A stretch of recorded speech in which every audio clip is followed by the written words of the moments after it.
आज के सत्संग का विषय है अहोई अष्टमी। कार्तिक मास की कृष्ण पक्ष की अष्टमी तिथि है। इस दिन जो भगवती सत्यई पूर्णिमा है, उनकी जो अवतार हैं माता पार्वती की अहोई अष्टमी स्वरूप के रूप में पूजन का विधान। इसलिए इस तिथि को अहोई अष्टमी का व्रत पूजन किया जाता है। इस दिन देश के कई भागों में महिला संतान प्राप्ति और संतान की स्मृति के लिए व्रत रखती हैं। 21 अक्टूबर अब पड़ने वाला है, उसमें 2019 को अहोई अष्टमी व्रत की सत्य कथा मैं आपको यहाँ बता रहा हूँ कि असल में सत्य कथा क्या है, अहोई का अर्थ क्या है। इस कथा को पूर्णिमा पुराण से मैंने आपको बताया है। अहोई का अर्थ है अनहोनी का होना। उस अचानक अनचाही घटनाओं से मनुष्य का सारा जीवन भरा रहता है। वो नहीं चाहते कि उन्हें पता ही नहीं होता कि भाई क्या है, क्या अच्छा है, क्या कर्म आपकी इच्छा के विपरीत करने पड़ रहे हैं और कैसे वो कर्म हो रहे हैं। इन्हीं को जो अचानक होने वाले कर्म हैं आपके जीवन में, उन्हीं को अनहोनी कहते हैं। क्योंकि हमारे अनजाने तो कोई कर्म नहीं होता, ये ध्यान रखोगे, अनजाना कर्म हो जाएगा। सब जानकारी कर्म होते हैं, बस उसमें उसे हम एक तरीके से उपेक्षा कर देते हैं।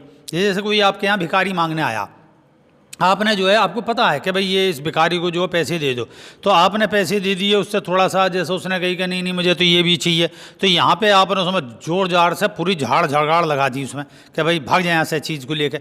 तो क्या होता है ये, और फिर हम कहेंगे ये सारे मांगते वागते फिरे जाते हैं इस तरीके से। तो इन्हें बोलते हैं जिसमें बाद में हम उपेक्षा कर देते हैं। ठीक है, वो तुम्हारे यहाँ आया, तुमने दे दिया, नहीं है तो अपना उसे इग्नोर कर दो, हमसे तम नहीं लगेगा। लेकिन वहाँ क्रिया प्रतिक्रिया का हो जाएगा, क्योंकि भिखारी भी आपको कोसता जाएगा, पैसे भी गए और कुछ फ़ायदा ना हुआ। तो इन्हीं तरीके के कर्मों को अनहोनी कर्म कहते हैं, अनजाने के होने वाले कर्म। ऐसे बहुत सारे कर्म हैं, क्योंकि हमारे पूर्व जन्म के अनेक अनचाहे कर्म इकट्ठे होकर ये वर्तमान या भविष्य के कर्म परिणाम बनते हैं, जिनका हमारे भविष्य और विशेषकर हमारी पीढ़ी यानी संतानों तक पर भी पड़ता है। यूँ इन संतानों को अपने किए दुष्कर्म यानी इन्हीं अनहोनी घटनाओं के कारण होने वाले बुरे परिणामों से बचने का उपाय करने का नाम ही अहोई अष्टमी का व्रत है। अब अष्टमी क्या है भाई? 8 प्रकार, काम क्रोध लोभ मद ईर्ष्या द्वेष। अब इन्हीं का दया शांति क्षमा ये सब है सुकार हैं। तो अष्ट विकारों को इस प्रकार से दूर करने का नाम ज्ञान से है। ये नहीं कि आज व्रत रख लिया और बस एक पूजा कर ली, इनसे कुछ नहीं होता। अपने कर्म को सुधारना पड़ता, अपने कर्म को सुधारे बगैर कुछ नहीं होने वाला, ये ध्यान रखें। चाहे कितनी पूजा कर लो। ये हमारे ये पहले केवल संतान की रक्षा को माताएं करती थीं। बाद में व्रत केवल लड़कों यानी पुत्रों के लिए रक्षा के लिए किया जाने लगा। सभी के लिए होता था, लड़की के लिए भी लड़के के लिए भी। चाहे भाई पुत्र संतान तो समान ही है, लेकिन बाद में क्या हुआ, ये पुत्रों के रूप में बदल गया और कन्याओं को इस व्रत से हटा दिया गया, जो माता रूपी शक्ति के लिए बड़ा अशोभनीय है। माता तो माता होती है, उसकी संतान क्या पुत्र और क्या पुत्री दोनों समान होती हैं और उसकी होनी भी चाहिए। यूँ सभी माताओं से अनुरोध है कि वे पुनः अपने मातृत्व की समानता की ओर लौटें, क्योंकि पुत्री हो तो आगामी भविष्य और इस विषय को लेकर और आगे मैं बताता चल रहा हूँ। तो पुत्री पे भी आप ये ना सोचेंगे वो संतान नहीं है और वो आगे तुम्हारा भविष्य नहीं है। जब सत्यनारायण भगवान जगदीश और ओम ईश्वरी जगत जननी ने ये सृष्टि उत्पन्न करी, तब उसने अपनी संतान में पुत्र यानी पुरुष और इस पुत्री यानी स्त्री को उत्पन्न करा और उनकी सुरक्षा के लिए तीसरी नवरात्रि यानी धर्म किस तरह का? अर्थ धर्म काम मोक्ष। तो अर्थ काम धर्म मोक्ष ऐसे बोलते हैं। तो तीसरी नवरात्रि धर्म नवरात्रि के उपरांत के बाद पड़ने वाली पूर्णिमा को इन्होंने चुना, क्योंकि तीसरी नवरात्रि के बाद चौथी नवरात्रि पौष में पड़ती है, वो मनुष्य के मोक्ष धर्म की प्राप्ति के लिए होती है। इस मोक्ष धर्म जहाँ मनुष्य का इस जन्म के बाद नया जन्म यानी भविष्य का जन्म ग्रहण करता है, तो उससे पूर्व वो अपने किए सारे जाने और अनजाने और विशेषकर अनजाने कर्मों से मुक्ति के लिए साधना करता है, क्योंकि वही आगामी नए जन्म में किसी भी संतान बनकर पैदा होगा, कहीं भी होगा, किसी न किसी की संतान तो बनकर पैदा ही हुआ। यूँ उस भविष्य जन्म में अपने इस जन्म के अनजाने कर्मों का दंड पाएं और उसका भविष्य जन्म खराब हो, उसके लिए वो कृष्ण पक्ष की अष्टमी, कृष्ण पक्ष मतलब अंधियारा के हम उजियाला पक्ष वो जन्म का माना गया है और अंधियारा पक्ष वो एक तरीके से मृत्यु का माना गया। और मृत्यु में भी अष्टमी मतलब विकार, जो मैंने अभी बताया, काम क्रोध लोभ मद। तो जो मनुष्य के अंधकार भरे अज्ञान अष्ट विकारों का प्रतीक है, उसे अष्ट विकारों से अष्ट सुकारों में बदला जाता है, मतलब दया, शांति, क्षमा भाव, इनमें। यूँ इसी अष्ट विकारों को अनजाने में जो हुए हैं, इन्हीं के शोधन का नाम ये अहोई अष्टमी कहलाती है। यूँ व्रत करने वाला पुरुष हो या स्त्री, विशेषकर संतान वाली माता, जिनके संतान नहीं हैं, वे भी इसे सहजता से कर सकती है। क्योंकि मान लो किसी के कोई संतान हुई और आपने ऐसा कह दिया, जैसे किसी के लड़की हुई हैं और आपने किसी स्त्री ने कह दिया, अक्सर हो जाता है कि अरे तुझ पर एक लड़का भी ना हुआ, बताओ हद। तो उसकी आत्मा से इतनी कोसना निकलता कि तेरे तो कोई भी ना होगा जब तुझे पता चलेगा, या तेरे सारी लड़कियां होंगी, या तेरे होके मर जाएंगे। इस तरीके का जो है एक दूसरे को क्रिया प्रतिक्रिया का शाप और वरदान मिलता है भाई ये। तो इसलिए इस पर सब पर विचार करो, तो ताकि आपके जो संतान प्राप्ति और होने वाली संतान की सुरक्षा हो सके। ये सब विषय का व्रत है। संकल्प करना होता है कि आज मैं ऐसा, आज आगे से इस तरीके के वाक्य मैं नहीं निकालूंगी या निकालूंगा। चूँकि स्त्री का विषय है तो इसलिए ये विषय।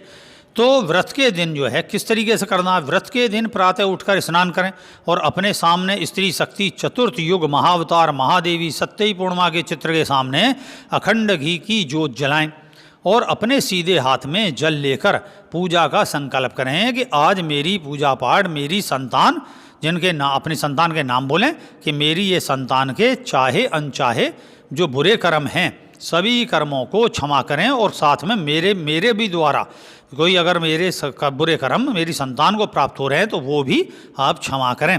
एक ईश्वर को साक्षी बनाया जाता है अग्नि के रूप में। तो इन्हें दीर्घायु करते हुए सभी सुखों से पूर्ण करें। यूँ कहते हुए अहोई माता जो पूर्णिमा देवी के सामने छोड़ें और देवी के सामने चावल भरी कटोरी और मौसम के फल जैसे सिंगाड़े रखें, और सबके जो आपके पास में परिवार में जो स्त्रियां हैं, परिजन हैं, उन्हें उनके हाथों में थोड़े से चावल के दाने दें जो वे अपने रुमाल और दुपट्टे में बांध लेते हैं। कोई कथा और पूजा करने वाली नहीं हो तो कोई बात नहीं है, चाहे ऐसा कुछ ना है तो आप इस तरीके से कर सकती हैं। तब अपने गुरु मंत्र या इष्ट मंत्र का जप करती हैं। जो समाज में प्रचलित कथाएं उन्हें पढ़ सकती हैं। उनका मूल अर्थ यही है जो मैंने बताया कि जो बुरा कर्म करता है वो अपने बुरे कर्म को कांटों के रूप में अपने शरीर पर धारण करता हुआ कांटेधारी जो नामक जानवर है और उसके बच्चे की हत्या उसी भांति अचानक होती है, जिसे हम सेही बोलते हैं कि सेही जो थी यार वो मांड में दब के मर गई और उसके जो है बच्चे इस तरीके से, तो ये उसके भी 8 बच्चे दिखा दिए गए। तो ये सब कथाएं का अर्थ क्या हुआ जो मैंने बताई कि जो बुरा कर्म करता है अपने बुरे कर्म को कांटों के रूप में अर्थात कष्ट के रूप में अपने शरीर पर धारण करता है और उसे कांटेधारी नामक जानवर वो अगले जन्म में बनता, और उसके बच्चे की हत्या इसी भांति अचानक होती है। ये है इसका अर्थ सीधा था। जैसे उसने किसी के अहित करने या अपने संतान पैदा होने के लिए या किसी और के बच्चे की हत्या की है या उसे कोसा है, तो दूसरे के बच्चे को बुरी नज़र, कोसना, ये सब ना करें। इस प्रकार के जो 8 दोष हैं वे सब इस कथा पढ़ने वाले और इससे ज्ञान सीखने वाले के लिए बताए गए हैं। तो किसी की संतान नहीं होने पर, पुत्री होने पर, जैसे मैंने बताई प्राकृतिक दोष या उस स्त्री को बुरा कहने पर ये परिणाम होते हैं। यों यहाँ अहिंसा का उपदेश दिया गया है। ऐसे कर्मों का प्रायश्चित ये व्रत है। अतः जो है सच में एक और जाने, सच में केवल अपनी संतान को ध्यान में रखते हुए अपने बड़े बच्चे के लिए एक या अधिक मंत्रमाला जाप करें और इसके बाद अगले बच्चे के लिए जो मंत्रमाला जाप करें। ऐसे ही अपने सारे बच्चों का ध्यान करते हुए अपना गुरु मंत्र, अपना इष्ट मंत्र का जाप करते जाएं और पूजा का समापन देवी की या ईश्वर की आरती से करें। जो भोजन या पकवान बनाया है उसमें से 8 पूड़ी ये अष्टविकारों के रूप में, अष्ट सुकारों में बदलने के लिए, भाई अष्टविकार हो गए काम क्रोध लोभ मद, और सुकार के रूप में दया शांति, ये पूड़ियाँ बनाई जाती हैं कि भाई हम जो है 8 पूड़ियाँ, 8 पुए, 8 रोटी इस तरीके से लोगों को दान करें। तो ये हमारा दया का भाव होता है और देवी को अर्पित करें। लोटे का जल चावल के साथ, मतलब चावल के साथ जो है शाम को तारों को देखते हुए अर्थात ईश्वर और ईश्वरी को साक्षी मानते हुए अर्घ दें। अपने कर्म का, अपने जो बुरे जाने अनजाने में जो कर्म किए गए उन सब का अपने भाव में क्षमा मांगें उनसे। ये सब विषय है। तो सारे मंदिर सामान को जो है मंदिर के जो पंडित को दे आएँ, अगर जो इस तरीके के प्रचलन में है कि भाई पंडित जी को दे आए, और वहाँ भी दक्षिणा देते हुए इसी जाने अनजाने अपराध का क्षमा मांगें। जैसे क्रिश्चियनों में है ना, तो तुम क्रिश्चियनों में कह दोगे चर्च में जाएगा और एक गुप्त कमरे में बैठ जाएगा, फिर पादरी आएगा, उसकी सारी चीज़ों को सुनेगा, और सुनने के बाद में वो उसे भगवान की ओर से क्षमा करता है। हमारे यहाँ पंडित जी थे, लेकिन अब हम कौन अपने कर्मों को गाए, और चूंकि वहाँ पर क्या है ना इसका पता चला कि कौन आया और कौन गया। यहाँ क्या है, तुमने पंडित जी से यह बात कही, पता चली कि पंडित जी से वो बात फिरती हुई सारे में फैल गई। इसलिए हमारे यहाँ क्षमा और प्रायश्चित का भाव केवल मंत्रों में सिमट के रह गया, और वो वहीं पर सिमट के उसका अर्थ ही बदल गया। फिर वो ये सेही की कथा और 8 पुत्रों मरने की कथा ये सब बन गई।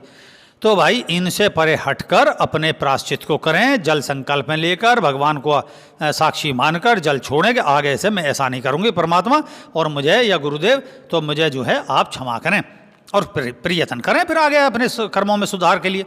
और सामान्य पूजा विधि क्या है, पूर्णिमा देवी के सामने जोत जलाकर अपने गुरु मंत्र से अपने हाथ में जल लेकर अपनी संतानों के नाम लेते हुए संकल्प लें। मैं दोबारा इसे फिर से और बता रहा हूँ, मेरी संतान की सभी प्रकार से रक्षा करते हुए मेरे और मेरे जाने अनजाने में किए बुरे कर्मों को क्षमा करें और उन्हें दीर्घायु और सुख दें। और आपकी जितनी जो मतलब तुम भक्तों की जितनी संतान हैं उतने कटोरियों में, ये कटोरी जो हैं बच्चों के प्रतीक होते हैं, और खाली कटोरी ना रख के मतलब कर्मों से, अच्छे कर्मों से, जैसे चावल हुआ उसमें अच्छी अच्छी चीज़ें भरकर हर एक कटोरी में 4 बादाम 1 छुआरे रखें। ये 5 शक्तिवर्धक फल मनुष्य के पंच तत्वों का जो प्रतीक है, ये ध्यान रखें कि 5 अलग अलग फल क्या अर्थ क्या है, वो पंच तत्वों का प्रतीक है, उसको रखें एक एक कटोरी में अगर 5 प्रकार से रखना चाहें। और नहीं तो मैंने जैसे बताई भाई 5 बादाम रख दिए, थोड़े से कुछ भी चीज़ रख दी, या चावल रख दिए, किसी में जो है आपने गुड़ रख दिया, किसी में चीनी रख दी, और किसी में जो है आपका आटा रख दिया।